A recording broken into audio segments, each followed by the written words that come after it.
Many know that St. Patrick, born 385 AD, is said to have banished the snakes from Ireland, but few know that he is also said to have banished all demons.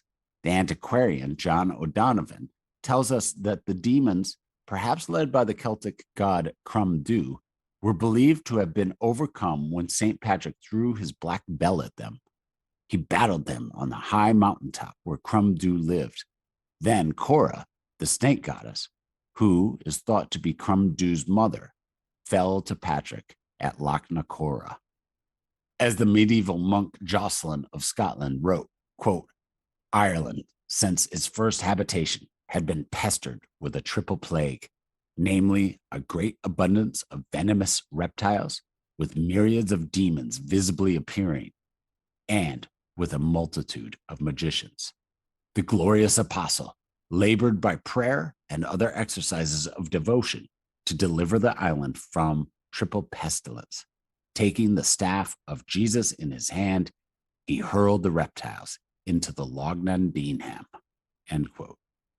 Archaeologists and Celtic scholars are convinced that Ireland never had snakes.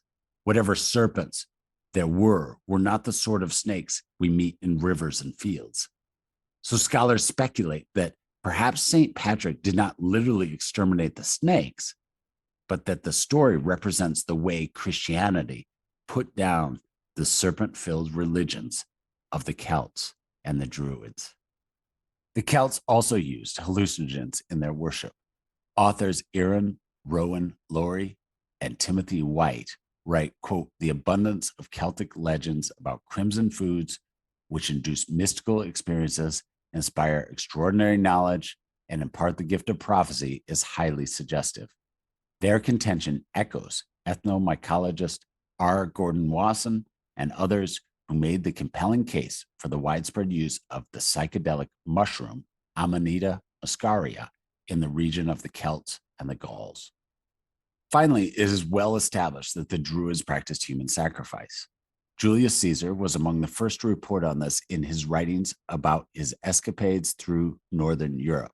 He famously wrote that the native Celts, quote, believe that the gods delight in the slaughter of prisoners and criminals, and when the supply of captives runs short, they sacrifice even the innocent, end quote. Elsewhere, he wrote that in times of danger, the Celts believed that unless the life of a man be offered, the mind of the immortal gods will not favor them, end quote.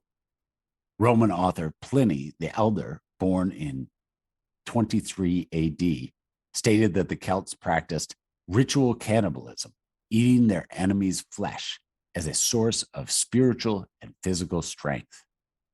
And we have archaeological evidence to back up these claims. In the 1980s, a 2,000-year-old bog mummified body was discovered. A young man's head had been violently smashed. He had been strangled and his throat had been slashed. Then his neck had been constricted with a rope near the cut to cause an enormous fountain of blood to rise up. As we draw together these themes, we see that the ancient Celts took drugs for spiritual purposes, worshipped serpent gods, and practiced human sacrifice. And as in the story of St. George and Romanus, the dragon was put down by the coming of a Christian saint who drove them out and saved the people from the voracious, human-consuming dragon.